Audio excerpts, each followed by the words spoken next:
Assalamualaikum warahmatullahi wabarakatuh. Bertemu lagi di mata kuliah Hukum Perdata. Ya. Untuk pertemuan pada kali ini, materi yang akan saya sampaikan adalah ruang lingkup, ya, masih lingkup dan pengertian hukum perdata. Jadi karena ini masih pertemuan awal, ya, maka kita perlu memahami, ya, apa itu hukum perdata. Hukum perdata itu mempelajari tentang apa saja gitu. Lalu materi apa saja yang nanti akan dipelajari dalam mata kuliah hukum perdata. Karena mata kuliah ini muatannya 4 SKS, tentunya mata kuliah ini materinya juga cukup banyak, ya. Jadi akan ada sebanyak 28, ya, tatap muka atau pertemuan. Nah, kemarin bagaimana teknisnya, karena pertemuan kita untuk semester ini masih menggunakan sistem daring, maka kita lakukan dengan sebaik-baiknya. Diantaranya caranya adalah dengan membuat rekaman, ya, video. Ya. Untuk pertemuan pertama ini, ya, tentang hukum perdata. Jadi tentang sistematika hukum perdata, ya. Jadi nanti Anda harus mempunyai buku kitab undang-undang hukum perdata, atau yang dikenal dengan Burgerlich White Book, di mana buku itu merupakan buku yang wajib, ya, dipunyai, ya, oleh mahasiswa ketika mempelajari hukum perdata.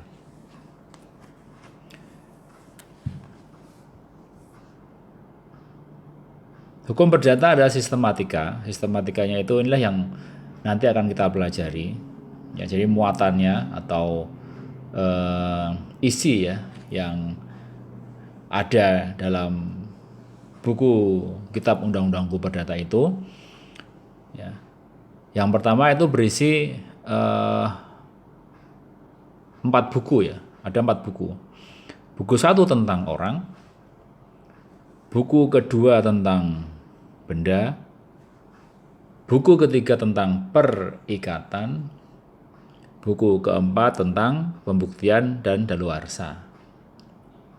Ya. Ini sistematika berdasarkan kitab undang-undang hukum perdata. Ya. Jadi nanti kita akan belajar tentang orang, ya, benda, perikatan, dan pembuktian dan daluarsa. Kemudian ada sistematika. Sistematika hukum perdata itu berdasarkan ilmu pengetahuan. Berdasarkan ilmu pengetahuan. Jadi yang pertama itu ada hukum perorangan, ya, hukum keluarga, hukum harta kekayaan, dan hukum waris. Jadi dalam hal ini, ya, kalau kita belajar hukum perdata itu sebetulnya kalau kita perhatikan, ya, perhatikan sistematika berdasarkan ilmu pengetahuan ini, hukum perdata itu mempelajari tentang orang, ya, manusia. Kalau manusia kan pengertian biologisnya, pengertian hukum itu orang.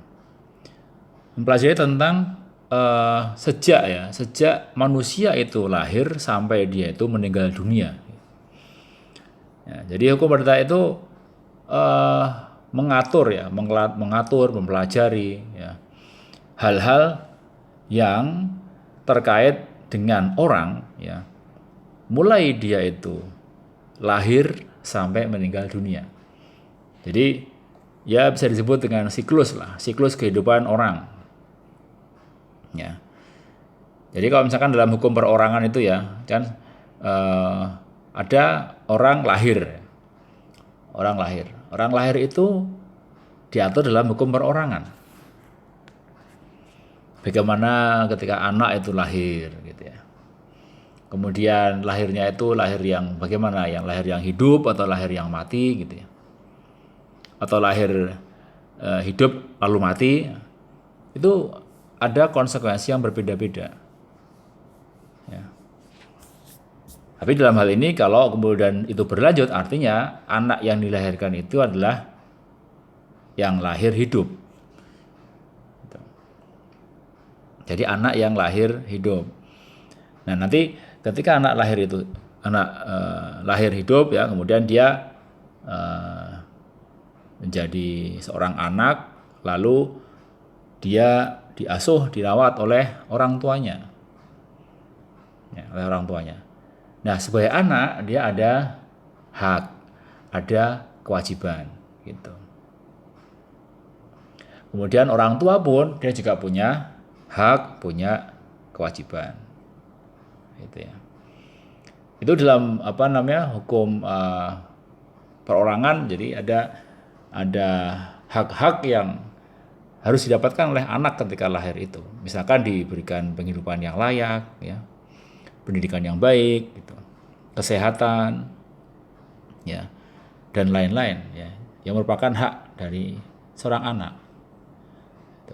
Sampai anak itu tumbuh dewasa gitu. Jadi kewajiban orang tua itu ya, tidak hanya melahirkan kemudian merawat sampai anak-anak, tapi juga sampai dia dewasa atau mampu hidup sendiri. Ya. Memang ukuran kedewasaan tuh lain-lain ya, artinya di dalam aspek hukum perdata kedewasaannya itu lain dari hukum pidana gitu ya. Juga lain lagi dari hukum administrasi ya. Besok akan saya sampaikan. Jadi dalam hukum perdata ini tadi anak itu yang lahir itu ketika dia punya lahir, ketika dia lahir, maka itulah mulai ya yang namanya hukum perdata itu mengatur. Dia mengatur tentang anak, tentang hak anak. Dan juga nanti ada kewajiban orang tua terhadap anaknya. Ya. Nah kemudian setelah dia dewasa ya, mampu mandiri, nah, kemudian dia kawin, ya, kawin atau menikah. Ya. Yang itu kemudian dia punya keluarga gitu. Inilah yang kemudian dibahas dalam hukum keluarga. Jadi perorangan, keluarga itu kan tentang orang ya, tentang orang. Ya. Nah, ketika dia menikah atau kawin tadi itu ya, tentang hukum keluarga, maka disitulah juga terkait dengan hukum perkawinan. Ya. Bagaimana ada hak suami, ya, ada kewajiban suami. Hak suami atas istrinya dan kewajiban suami terhadap istrinya. Dan sebaliknya, ya, ada juga hak istri ya, atas suaminya dan juga kewajiban istri terhadap suaminya. Nah, dia menikah ada, jadi masing-masing suami istri itu punya hak dan kewajiban. Kemudian misalkan dia punya anak ya, nah anaknya itulah yang lalu ada kewajiban juga. Jadi semula dia sebagai anak, kemudian dia menikah jadi orang tua dan punya anak, maka kemudian kewajibannya berubah ya. Jadi kewajiban orang tua terhadap anak yang dia lahirkan. Gitu. Lalu ya selanjutnya ada hukum harta kekayaan. Ya. Hukum harta kekayaan ini ibaratnya harta kekayaan itu kalau orang itu bekerja. Ya, bekerja. Nah, untuk hukum harta kekayaan ini bekerja karena dalam lingkup hukum perdata itu yang namanya bekerja itu kan tidak mungkin dia bekerja sendiri. Artinya begini, sendiri itu bukan dalam artian kerja sendiri itu swasta, bukan. Tapi ketika dia itu melakukan pekerjaan, dia pasti berinteraksi dengan orang lain. Ya. Pasti berinteraksi dengan orang lain. Misalkan ya, dia bisa membuat sebuah barang, produk. Maka siapa yang pengguna barang itu gitu ya. Oleh karena itu ada orang lain yang membutuhkan atau membeli gitu. Ya. Atau misalkan dia sebagai pekerja, ya bekerja di perusahaan, di instansi, ada perjanjian kerjanya, ada surat keputusannya gitu, tentang hak dan kewajibannya. Ya. Atau kalau misalkan dia itu pegawai atau ya pengusaha gitu ya, semuanya sebenarnya sama. Ketika terkait dengan pekerjaan, hukum harta kekayaan itu juga terkait dengan hukum perikatan. Ya. Maka perikatan itu kan ada interaksi, di mana ketika berhubungan dengan pihak yang lainnya itu ada hak dan kewajiban. Misalnya pekerjaannya itu adalah jual beli barang, kan itu. Maka ada kewajiban dari dirinya sebagai penjual barang untuk menyerahkan barang itu kepada orang lain. Dan orang lain tadi yang membeli barangnya, dia ada kewajiban juga menyerahkan sejumlah nilai nominal uang kepada dirinya, kepada penjual. Ya. Jika misalkan ada pengusaha dan karyawan dan majikan gitu, itu juga ada hak kewajiban juga. Karyawan berkewajiban untuk melakukan pekerjaan sesuai dengan kewajibannya. Ya, dan haknya dia mendapatkan upah atau gaji. Dan pengusaha atau majikan itu berhak atas prestasi pekerjaan yang dilakukan oleh karyawannya. Dan kewajibannya itu membayarkan uang ya sebagai upah. Jadi aspeknya luas harta kekayaan itu ya. Jadi intinya dia itu bekerja, dia melakukan interaksi, kemudian ada perikatan. Perikatan jangan dibayangkan perikatan itu harus tertulis ya, karena perikatan itu bisa lisan, gitu. Ya. Jadi kalau kemudian orang itu bekerja mencari nafkah, gitu, nah dia kemudian bisa mendapatkan harta. Ya itulah yang diatur dalam perikatan. Bagaimana berinteraksi ya dengan orang lain dengan adanya perikatan, kemudian mendapatkan uang, kekayaan. Nah, yang diatur adalah bagaimana cara mendapatkan uang tersebut gitu. Dengan cara jual beli kah, dengan cara sewa menyewa kah, dengan cara dapatkan dengan hibah kah gitu ya. Atau dengan tukar menukar kah gitu ya. Sepanjang semua itu dilakukan dengan hubungan hukum yang tidak bertentangan dengan undang-undang, ya, ketertiban umum dan kesusilaan. Nah, dalam hal ini hukum perdata juga mengatur aspek hal tersebut. Ya. Nah, kemudian setelah mendapatkan harta, ya, mendapatkan benda, ya, harta benda, nah, kemudian inilah yang kemudian diatur terakhir hukum waris. Kemudian dia mati. Setelah dapat bekerja, pendapatan harta, kan akhirnya mati orang itu.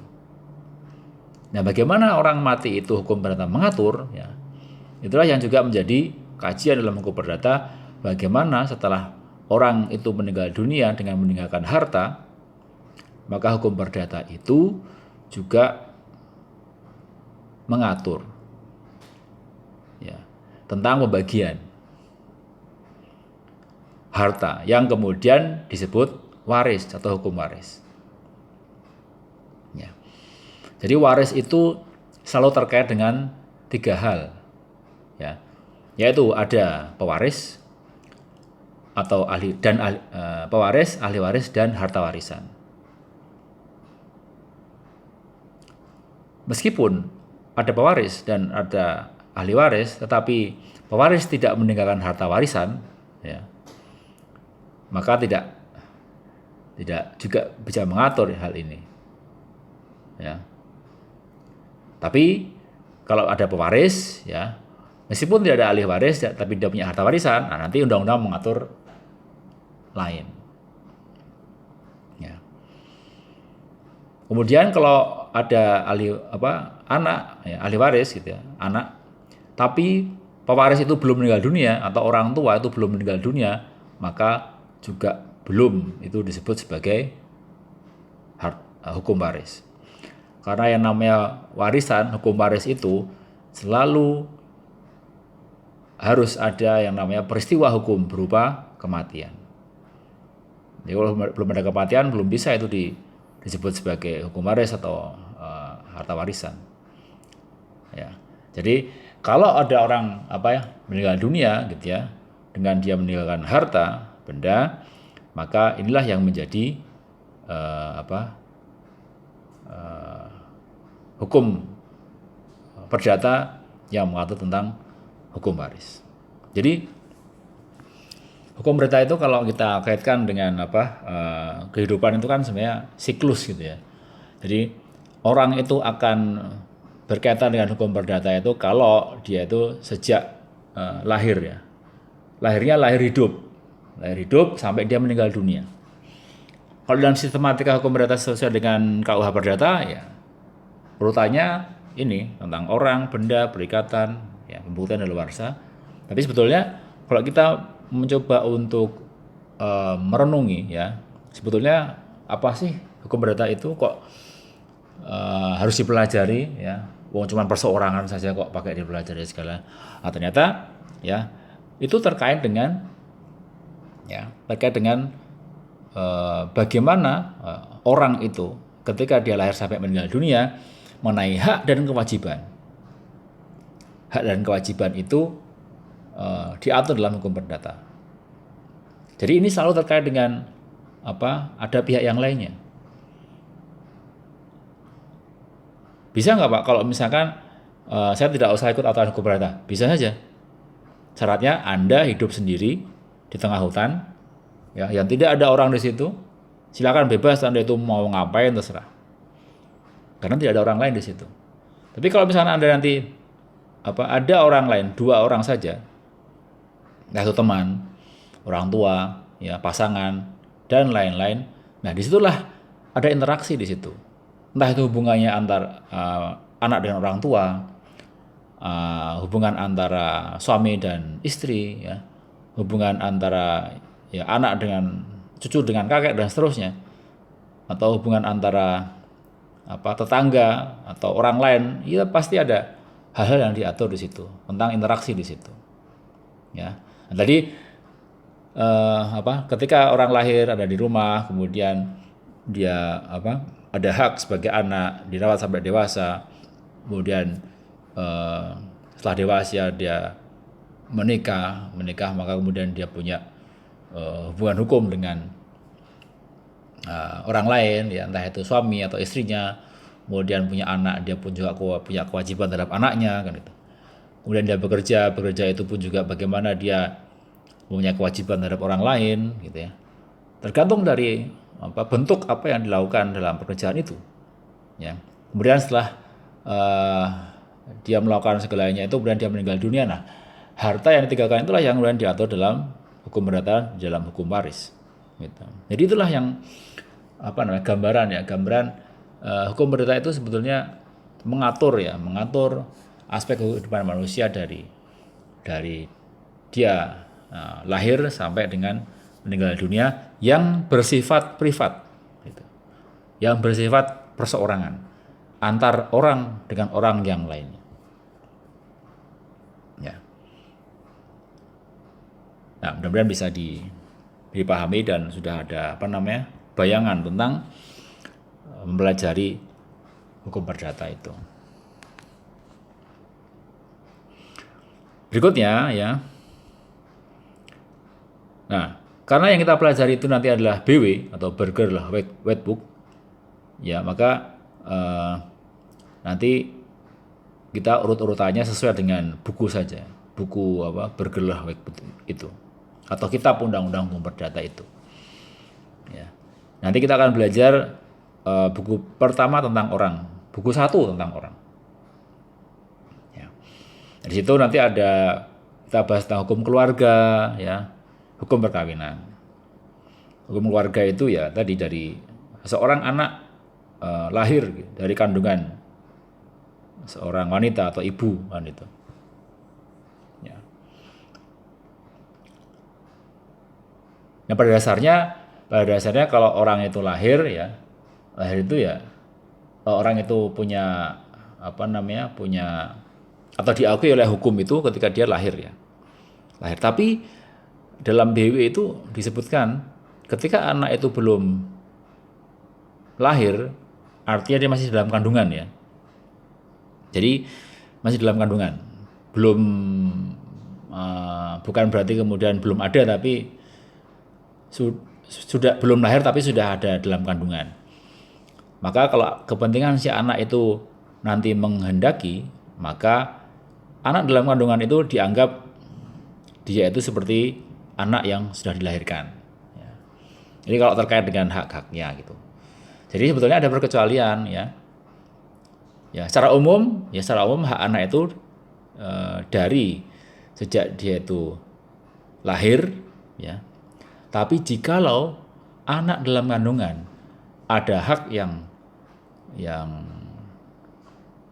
didapatkan, maka anak dalam kandungan itu dianggap dia seperti anak yang sudah dilahirkan. Ini dalam kasuistik ya, kasuistik. Dalam BW sudah diatur itu. Nah, diatur misalkan karena pas anak di dalam kandungan ayahnya meninggal dunia misalnya ya. Nah, kalau nanti dia lahir hidup ya, lahir hidup, maka nanti dia juga dianggap sebagai ahli waris itu ya. Maka ketika dia masih dalam kandungan, nah dia dianggap sebagai salah satu ahli warisnya, dan nanti kalau dia lahir hidup ya, dia sebagai salah satu ahli waris. Tapi kalau dia lahir mati, maka dia tidak dianggap sebagai ahli waris. Kalau dia lahir hidup sebentar, kemudian dia mati, nah itu juga nanti dia lahir sebagai ahli waris, kemudian dia matinya sebagai pewaris ya. Jadi haknya dia nanti juga akan kembali ke saudara-saudaranya. Tapi kalau dia tuh lahir, kemudian lahir harus mati, maka dia dianggap tidak pernah telah ada. Nah, gitu ya. Jadi itu perkecualiannya. Kemudian tentang hukum perkawinan ya, hukum perkawinan meskipun dalam BW itu mengatur tentang hukum perkawinan, ya, tapi hukum perkawinan sudah ada undang-undang yang baru ya, yaitu Undang-Undang Nomor 1 Tahun 1974. Ya, itu nanti yang berlaku di situ. Jadi hukum perkawinan yang di BW itu sudah tidak berlaku lagi. Ya, nah kita merujuk kepada Undang-Undang 1 tahun 74. Hukum perkawinan nanti juga akan belajar tentang perceraian gitu ya. Tentang perceraian, tentang poligami gitu. Dan lain-lain. Gitu ya. Ya. Kemudian yang kedua ya, itu tentang benda. Buku 2 tentang benda. Pertama tentang hak kebendaan, ya, hak kebendaan. Jadi ya ini apa itu benda? Benda itu yang bagaimana? Gitu. Benda itu yang seperti apa ya?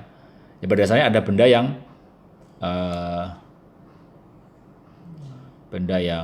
apa? Ada berbagai macam jenis benda, gitu ya. Tapi kalau dalam aspek hukum ya, hukum itu pembagian benda itu dibagi atas benda bergerak dan benda tidak bergerak. Itu secara hukum begitu. Ya, jadi ada benda bergerak, tidak bergerak. Ya. Nah, hak kebendaan itu beda-beda untuk masing-masing hak benda bergerak itu dan benda tidak bergerak. Ya. Dalam BW, hak kebendaan sepanjang itu berkaitan dengan benda bergerak, itu masih berlaku. Ya. Tapi kalau hak kebendaan yang berkaitan dengan benda tidak bergerak, nah dalam BW itu sudah tidak berlaku lagi. Sekarang merujuk kemana Pak? Sekarang merujuk ya kepada Undang-Undang Pokok Agraria, UUPA. Ya. UUPA. Jadi kalau di dalam BW itu ada namanya, misalkan ya, ada hak eigendom, ada hak opstal, ya, ada hak erfpach gitu, dan lain-lain tuh ya, banyak sekali itu. Nah itu sudah tidak berlaku lagi. Maka kemudian sekarang yang berlaku itu dalam UPA. Misalkan eigendom itu di UPA jadi hak milik, itu. Ya. Kemudian ada hak sewa, hak guna usaha, hak guna bangunan. Nah itu sepanjang itu tentang hak kebendaan yang berkaitan dengan benda tidak bergerak, maka acuannya dengan menggunakan Undang-Undang Pokok Agraria. Ya. Nah juga dalam dalam undang-undang itu juga ada begini tentang hak kebendaan yang berkaitan benda bergerak, itu ada namanya fidusia. Ya, fidusia. Fidusia itu terkait dengan benda bergerak itu ada hak fidusia. Itu ada undang-undang sendiri. Ya. Undang-undang sendiri. Kemudian di dalam hak tentang jaminan ya, hipotek ya. Jadi tentang hak kebendaan dalam BW itu sepanjang berkaitan dengan benda tidak bergerak sudah tidak berlaku lagi, tetapi kecuali terkait dengan jaminan ya, atau hipotek. Nah sekarang kalau hipotek itu sudah ada undang-undang namanya Undang-Undang Hak Tanggungan, ya, UUHT itu, Undang-Undang Hak Tanggungan. Ya, sekarang kalau ada orang yang menjaminkan terkait dengan benda tidak bergerak, jadi orang punya utang, ya, kemudian jaminannya itu adalah benda tidak bergerak, ya, itu dalam BW itu hipotek, ya, tapi dalam undang-undang yang ada, ya, sekarang diatur dengan yang namanya hak tanggungan. Itu. Nah, selain itu misalkan ya hak kebendaan yang benar bergerak itu ada gadai, ya, itu masih berlaku, ya, ada gadai masih berlaku dan lain-lain. Kemudian tentang waris ya, jadi di dalam hukum benda ini kita juga belajar tentang hukum waris. Hukum waris. Warisnya waris berata berat ya, berata berat.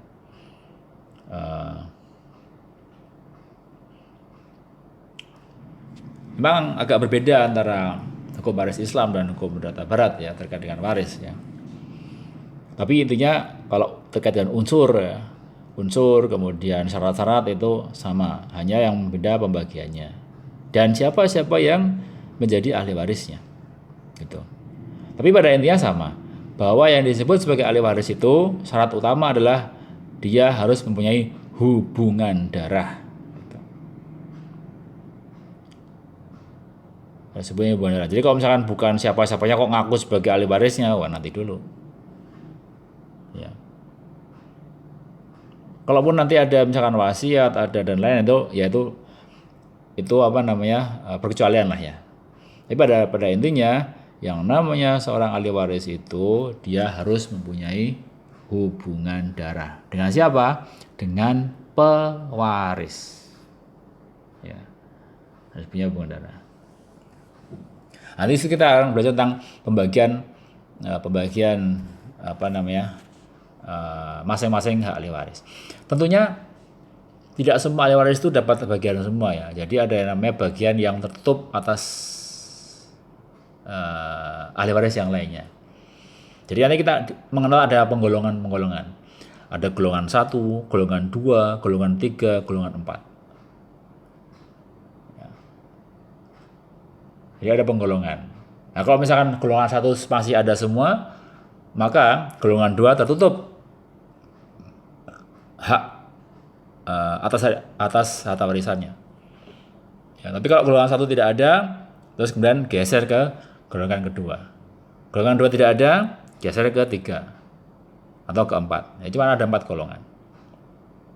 Tapi kalau misalkan semua ahli waris ada, tapi golongan 1 masih ada semua, maka hak golongan 2, 3, 4 itu tertutup. Nah, gitu. Itu kalau dalam perdata berat seperti itu. Ya. Nanti kita juga akan belajar tentang bagaimana pembagiannya, ya, pembagiannya dan seterusnya. Yang ketiga, ya, tentang perikatan. Buku 3 tentang perikatan. Ya. Jadi perikatan itu adalah suatu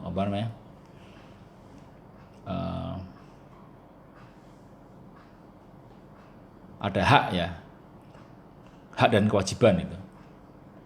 Jadi ada satu orang atau lebih gitu ya, mengikatkan dirinya terhadap satu orang atau lebih. Nanti kemudian timbul hak dan kewajiban gitu. Nah, perikatan itu bisa karena perjanjian, bisa karena undang-undang. Nah, saya lupa tidak menyampaikan dalam slide itu ada. Tapi nanti di dalam materi selanjutnya pasti adalah besok ketika kita bahas perikatan. Bahwa perikatan itu bisa lahir karena perjanjian dan undang-undang, ini begitu. Ya. Nah, dalam perikatan nanti juga akan belajar tentang macam-macam perikatan, ya, macam-macam perikatan. Kemudian kapan perikatan itu bisa muncul, gitu. Terus kapan hapusnya perikatan itu, nah, gitu. Hapus perikatan. Kemudian nanti ada one prestasi, ya, ada overmah, ada resiko, ya, dan lain-lain. Ya. Jadi perikatan ini memang membutuhkan waktu yang cukup padat, gitu ya. Karena disinilah itu berkaitan dengan satu hal yang luas sebetulnya. Jadi ini perikatan ini merupakan cikal bakalnya dari hukum dagang. Jadi hukum dagang itu sebenarnya dari perikatan sebetulnya. Ya, sebenarnya dari perikatan. Kemudian yang terakhir buku keempat tentang pembuktian dan daluarsa. Pembuktian dan daluarsa. Nah, ini sebetulnya kita mempelajari ini agak debatable, ya, karena pembuktian itu biasanya sudah masuk ke hukum acara, ya, sehingga nanti pun ketika Anda belajar tentang hukum acara perdata juga ada pembuktian di sini, ya, tapi nanti tetap di akhir akan saya sampaikan sedikit lah, ya, terkait dengan pembuktian dan daluarsa itu seperti apa. Walaupun nanti ketika Anda belajar hukum acara perdata, itu pun juga akan belajar tentang pembuktian. Ya.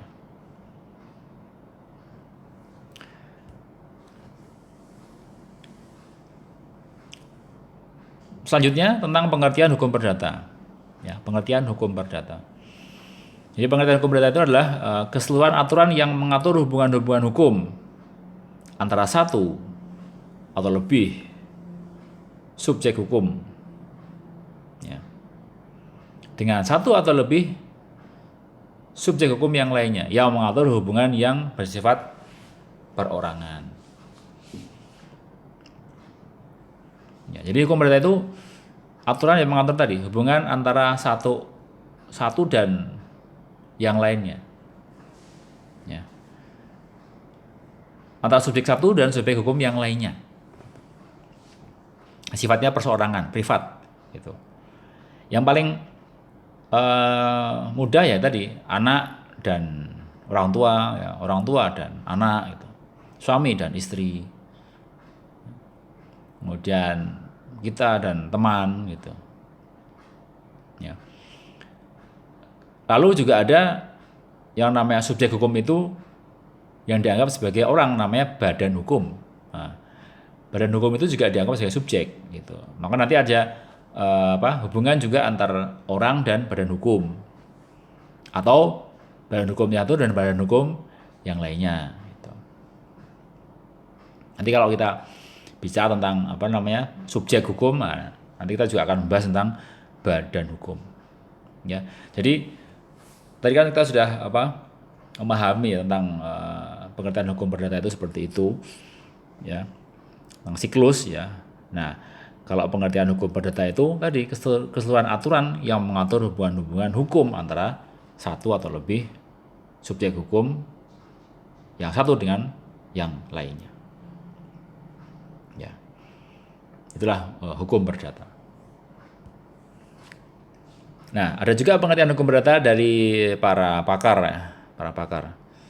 Misalnya Sri Sudewi, dia mengatakan hukum perdata adalah hukum yang mengatur kepentingan antara warga negara perseorangan yang satu dengan warga negara perseorangan yang lain. Ya, sama tuh, yang tadi hampir sama intinya sama, ya. Kemudian ada Sutikna Murtakusuma yang mengatakan hukum perdata adalah hukum antar perorangan yang mengatur hak dan kewajiban perorangan yang satu terhadap yang lain dalam hubungan keluarga, ya, dan dalam pergaulan masyarakat. Gitu. Ya, ini agak lebih luas, ya, dan spesifik. Jadi hubungan dalam keluarga dan dalam pergaulan masyarakat. Nah, tadi sudah saya tentukan begitu. Kemudian yang ketiga ada Wiryono Projodikoro, dia mengatakan hukum perdata adalah suatu rangkaian hukum antar orang atau badan hukum satu sama lain tentang hak dan kewajiban. Nah, ini kalau kita mempelajari membahas tentang ini sudah bisa dipahami, ya, tentang apa itu hukum perdata. Kemudian juga ada ini pengertian hukum perdata dalam arti sempit dan arti luas, gitu. Hukum perdata dalam arti luas, ya, itu juga termasuk dalamnya namanya hukum dagang. Jadi hukum dagang sebenarnya merupakan bagian dari hukum perdata. Ya. Tapi kalau dalam arti sempit, maka hukum perdata itu ya hukum perdata itu sendiri yang akan kita pelajari ini. Ya. Jadi nanti kalau kita tuh sudah belajar hukum perdata, nanti kan juga ada hukum perikatan. Nah, semester yang akan datang Anda belajar tentang hukum dagang. Hukum dagang itu merupakan bagian dari hukum perikatan. Sepertinya hanya bagian kecil dari hukum perdata, tetapi cakupannya hukum dagangnya itu sangat luas. Gitu. Hukum dagang ada juga yang menyebutkan hukum bisnis, ya, hukum ekonomi, gitu, dan lain-lain. Nah, sehingga kalau kita memahami hukum perdata dalam arti luas, itu adalah seluruh peraturan yang terdapat dalam Kitab Undang-Undang Hukum Perdata, Kitab Undang-Undang Hukum Dagang, dan peraturan-peraturan tambahan lainnya. Ya, ada banyak itu. Misalkan Undang-Undang Perbankan, Undang-Undang Investasi, Undang-Undang Pasar Modal, Undang-Undang Kekayaan Intelektual, wah macam-macam itu, banyak sekali. Ya. Itu secara luas. Dalam arti sempit, ya, hukum perdata itu ya adalah seluruh peraturan yang hanya terdapat dalam BW saja. Nanti akan kita pelajari ini dalam KUH perdata saja. Itulah yang dimaksud dengan hukum perdata dalam arti sempit. Ya. Nanti Anda sebelum mempelajari hukum dagang dan lain-lainnya, ya, ini harus belajar dulu tentang hukum perdata. Hukum perdata juga ada hukum perdata dari material dan formil. Ya. Dulu di pengantar ilmu hukum, ya, juga sudah sampaikan apa itu formil, sumber hukum formil, sumber hukum material. Juga dalam mata kuliah pengantar hukum Indonesia juga sudah disampaikan apa itu hukum perdata formil dan material. Ya. Jadi hukum perdata material itu adalah tempat di mana menemukan aturan-aturan hukum yang mengatur hubungan-hubungan yang bersifat perdata. Ya. Jadi BW ini atau Kitab Undang-Undang Hukum Perdata yang nanti akan kita pelajari ini termasuk dari hukum perdata material. Jadi tempat di mana menemukan aturan hukum ya yang mengatur hubungan yang bersifat perdata. Ini yang material. Nah, yang formal, hukum perdata formal adalah aturan-aturan hukum yang mengatur tentang bagaimana cara melaksanakan atau menegakkan ya, aturan dalam hukum perdata material itu. Nah, inilah yang kemudian nanti akan dipelajari dalam hukum acara. Karena dalam hukum perdata material itu kalau nggak ada hukum acaranya, itu hanya apa ya, tidak bisa dipaksakan pemenuhannya. Ya, jadi nanti hanya susunan kalimat ya, kata dalam sebuah kertas yang tidak bisa ditegakkan aturannya, sehingga butuh yang namanya hukum formil. Nah, gitu. Nah, nanti sebelum belajar tentang penegakannya, belajar dulu tentang materialnya. Apa sih isinya gitu. Lalu setelah lulus baru kemudian belajar tentang penegakannya. Hukum formilnya seperti apa? Caranya bagaimana? Teknisnya seperti apa? Itu. Apa yang dipersiapkan dan seterusnya gitu. Ya.